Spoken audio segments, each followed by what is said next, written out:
शाहरुख खान और अमिताभ बच्चन, सारे वहाँ जॉन से? अब्राहम, ये सारे वहीं से निकले। किसको भेज दिया, ये तो कुछ भी गलत पढ़ा रहा है, बोलना नहीं आ रहा, लिखना नहीं आ रहा, अच्छा ऐसे टीचर हैं क्या, वो भी नहीं पढ़ा, तीसरे यहाँ भी नहीं पढ़ा।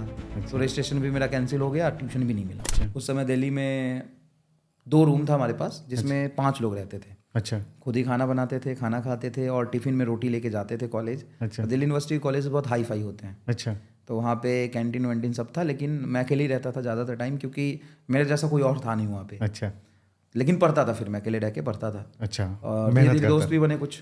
अच्छा दिल्ली यूनिवर्सिटी में क्या होता है कि आप कॉलेज में जब जाते हो, कोई भी दिल्ली यूनिवर्सिटी का स्टूडेंट होगा तो रिलेट करके, चाहे किसी भी कॉलेज में पढ़ रहा हो, अच्छा और गवर्नमेंट मेडिकल कॉलेज या इंजीनियरिंग कॉलेज में, वहाँ पे क्या होता है कि म्यूज़िक सोसाइटी, अच्छा डांस सोसाइटी, अच्छा गेमिंग सोसाइटी और डिबेट सोसाइटी, बहुत सारे सोसाइटी बने होते हैं, अच्छा है ना। उसमें आप पार्टिसिपेट करते हो। अच्छा ड्रामा सोसाइटी, ड्रामेटिक सोसाइटी तो बहुत फेमस है, जहाँ से केएमसी से शाहरुख खान और अमिताभ बच्चन, सारे वहाँ जॉन से? अब्राहम, ये सारे वहीं से निकले हैं। ड्रामेटिक सोसाइटी जो होता है हिंदू कॉलेज का, तो अब नाम इतना याद नहीं मुझे, लेकिन शाहरुख खान तो हिंदू कॉलेज से ही पढ़ा है अच्छा और अमिताभ बच्चन केएमसी से पढ़ा है, किरोड़ीमल कॉलेज से। अच्छा तो वैसे आसपास में ये सब बहुत बनते थे। अच्छा तो स्टार्टिंग में मैंने भी ट्राई किया, तो मुझे कहीं लिया नहीं। अच्छा। और फिर वैसे मैं जाता तो मैं फेल कर जाता, तो मैं गया नहीं, ज्वाइन नहीं किया। सेकेंड ईयर में जाके चेस खेला था थोड़ा बहुत। अच्छा तो वहाँ पे कुछ दोस्त बने, धीरे धीरे बीएससी का फर्स्ट ईयर निकल गया। अच्छा तो सेकेंड ईयर पे वापस से मैं उसी ट्रैक पे आ गया, थोड़ा सा मौज मस्ती के ट्रैक पे, अच्छा क्योंकि पास कर गया फर्स्ट ईयर हो गया था, तो सेकेंड ईयर लगा गया, हो ही इजी जाएगा, कर लेंगे फिर थर्ड ईयर भी आ गया।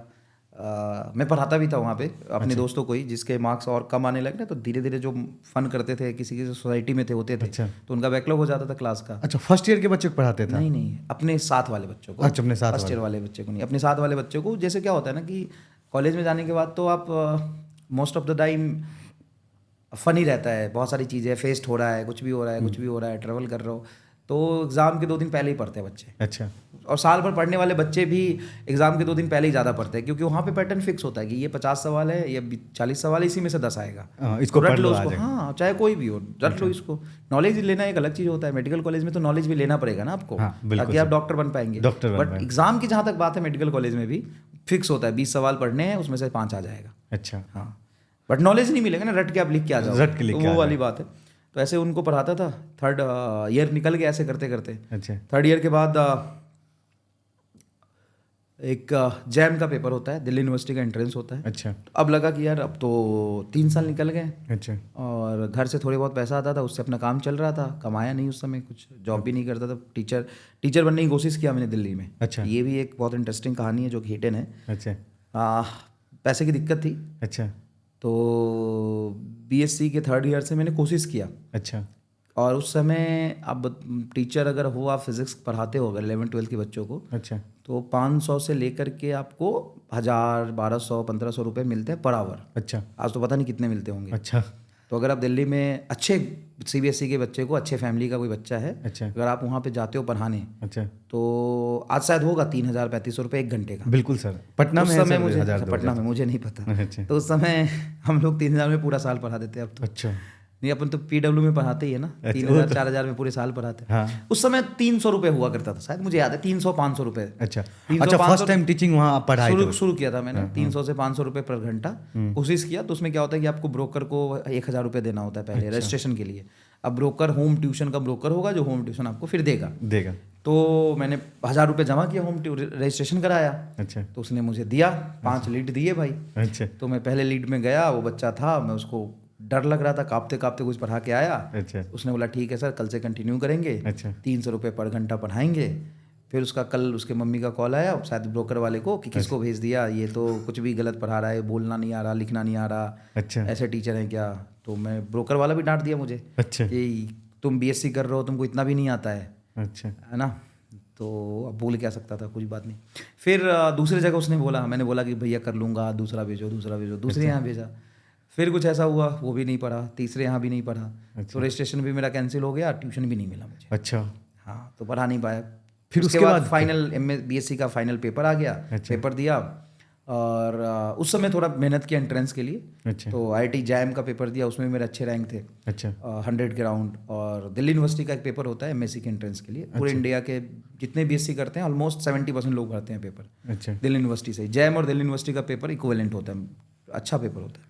उसमें मेरा AIR 4 आ गया था। अच्छा AIR 4 हाँ, AIR 4 रैंक था, तो मुझे दिल्ली यूनिवर्सिटी में अच्छा कॉलेज मिल गया अच्छा और अच्छा ब्रांच मिल गया, मुझे हॉस्टल भी मिल गया, अच्छा सब कुछ मुझे मिल रहा था वहाँ पे। तो IIT में नहीं गया मैं, जैम भी मेरा क्लियर है। अच्छा IIT में नहीं जाने का रीज़न, वहाँ भी बाहर रहना पड़ता। और दूसरा एक सबसे बड़ा रीज़न है, वो बच्चे समझ पाएंगे जो अभी भी BSc कहीं से कर रहे हैं अच्छा या फिर MSc या PhD कर रहे हैं। तो मैंने अपने टीचर से बात किया कि मैं क्या करूँ, मुझे IIT भी मिल रहा है और दिल्ली यूनिवर्सिटी भी मिल रहा है। अच्छा तो उन्होंने बोला कि तुम्हें आगे क्या करना है। अच्छा मैंने बोला सर आगे का तो पता नहीं, शायद टीचर उचर में नौकरी लग जाए कॉलेज वगैरह में, BSc कर लूँ तो। उन्होंने बोला कि अगर तुमने ऐसा सोचा है तो दिल्ली यूनिवर्सिटी से करो, क्योंकि लाइजनिंग होता है। लाइजनिंग ऐसा होता है कि आपने BSc दिल्ली यूनिवर्सिटी से करी है, अच्छा आपने MSc दिल्ली यूनिवर्सिटी से करी है, अब PhD दिल्ली यूनिवर्सिटी से करोगे तो आपका कोई गाइड ही किसी कॉलेज में प्रोफेसर होगा, तो वहाँ पर रिकमेंड कर देगा आपको। हो हाँ, जाएगा तो ट्रैक आउट ऐसा होता है ना कि जैसे दिल्ली IIT दिल्ली वाला ना किसी दूसरे यूनिवर्सिटी को अपने यहाँ घुसने नहीं देगा नौकरी के लिए। अच्छा इस और वजह हम से अभी अपने यूनिवर्सिटी में दूसरे यूनिवर्सिटी वाले IIT वाले को घुसने नहीं देते हैं। अच्छा ये चलता है अच्छा है ना, ये बोलना थोड़ा सा ऑकवर्ड होगा लेकिन यही होता है। यही होता है, एक कॉलेज में trend होता set है होता कि है। जैसे मान लो सिंपल सी बात है, मैं इंटरव्यू ले रहा हूँ, हाँ। एक मेरे यूनिवर्सिटी का मेरे पढ़ाया हुआ मेरे मतलब या मेरे दूसरे दोस्त उसका गाइड रहा हुआ वहाँ से PhD कर रहा है दिल्ली यूनिवर्सिटी से, एक IIT से PhD करके आया है, तो मैं दिल्ली यूनिवर्सिटी वाले को प्रेफर करूंगा। प्रेफर करूंगा है ना, क्योंकि वो तो यहाँ मेरे से हाथ पढ़ा में 15 नंबर का इंटरव्यू, 20 नंबर का इंटरव्यू है अच्छा। ना, वो तो कैमरा लगा नहीं है, मैं डिसाइड करूंगा ना। तो IIT वाले को नौकरी देते हैं, दिल्ली यूनिवर्सिटी वाले को नौकरी देते हैं, यही होता है, पॉलिटिक्स इतना चलता है। अच्छा तो मैंने सोचा कि यही रह जाता हूँ फिर तो, BSc यहाँ से किया, MSc कर लेता हूँ, हॉस्टल भी मिल रहा है, सब बढ़िया है। अच्छा। क्या करना IIT जाके मैं कोई BTech तो कर नहीं रहा हूँ, MSc कर रहा हूँ। MSc कर रहा हूँ। आजकल लोग कहते हैं कि मैं IIT का पढ़ा हूँ, फिर बाद में बताते हैं MSc किया है। हाँ। तो ठीक है, अच्छी बात है, मैं क्रिटिसाइज नहीं कर रहा, बट वो BSc और BTech में फर्क होता है, IIT के बिल्कुल से फर्क तो होता है। हाँ, तो आपने MSc वहाँ से कर दिल्ली लिया यूनिवर्सिटी से MSc किया और मुझे हॉस्टल भी मिल गया, जुबली हॉल, जिसको IAS फैक्ट्री के नाम से जानते हैं। हर साल वहाँ से 10 IAS निकलते थे, अच्छा 10 IAS PCS 15 निकलते थे वहाँ से हर साल। अच्छा तो बहुत अच्छी जगह थी वो।